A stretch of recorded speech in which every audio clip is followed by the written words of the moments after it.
Hello, my friends. Few artworks can sum up the wild fantasy and weirdness of lust better than Hieronymus Bosch's famed triptych Garden of Earthly Delights. This painting is his most renowned and largest surviving work. Suggested painted sometime between 1490 and 1510, the Garden of Earthly Delights is perhaps Hieronymus Bosch's most ambitious work, formed of 3 panels and totalling almost 4 metres in length. There are no documents containing clear indications as to when the Garden of Earthly Delights was empirically painted, and not even who commissioned Bosch for the painting. So this part we can all debate over, of course, some believing that it's about the fall of man into sin and lust, eventually meeting his own fate in hell. And that might be very true. Yet what's so very interesting about this painting is not when it is open, my friends on the plane, but when it's closed. And it's this particular part of the painting which I am very much interested in bringing to one's attention. This part of the garden, known as the creation of the world, hasn't he painted a geocentric earth masterpiece? It's just so captivating, isn't it? Truth in 1,000 words in a very extraordinary way. Rendered in a green-grey grisaille, these panels lack colour, possibly indicating that the painting reflects the time before the creation of the sun and moon, the world without enlightenment. Thus they were formed on the 4th day to give light to the earth. So Bosch is depicting the earth's surface correctly as a disc, like in most of the ancient cultures of the world, and correct understanding of the creation. And it's just amazing for real earth believers, and this is the part of the story where people's opinions seem to take on a massive shift, as globe believers, of course. Also, this part is very much overlooked for some reason. Even the creators or the curators of the exhibitions do not like to see this part of the masterpiece as a closed triptych. And I wonder why. However, the painting itself depicts the 3rd day of creation, the biblical milestone when earthly paradise was forged by God. You see a monochromatic flat realm that accentuates the incandescently colourful world found within, where plant life has been added, but before the arrival of animals and humans. They show an unpopulated earth composed solely of rock and plants, and Bosch renders the plant life in a very unusual fashion, using uniformly grey tints, which make it difficult to determine whether the subjects are purely vegetal or perhaps include some mineral formations, but all painted on a flat earth, with the lower part being filled with water or the sea.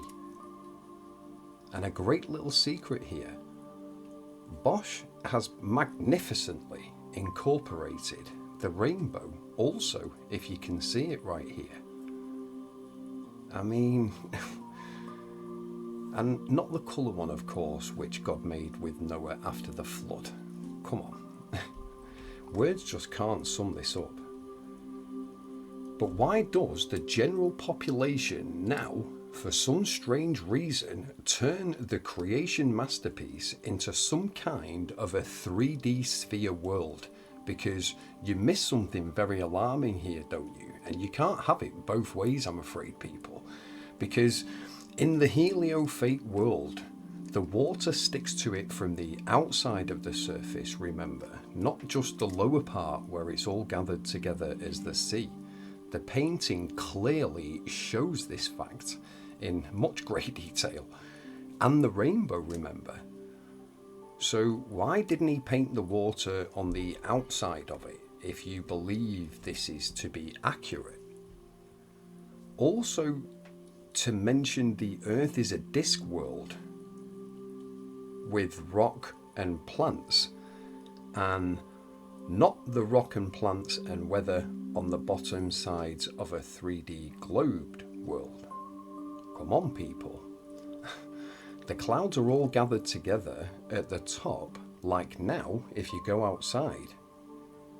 Rain and snow fall down and not to the sides or upwards, unfortunately. So why can't you see this? It's funny how it's open to interpretation, but it's left to you to see with or without an indoctrinated mind. Bosch knew, of course, people, that water can't stick to anything from the outside of it, even back then in the 15th century, especially something as significant as our real world. Water needs to be contained, and when it's at rest, it's horizontal and flat and never ever convex,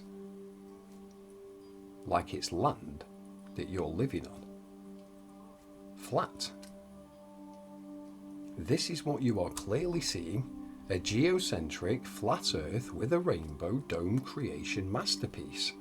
What this master had painted for us all to see.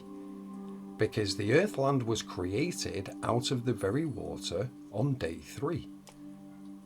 It's called the Heximorin story, friends, and it's a very true story.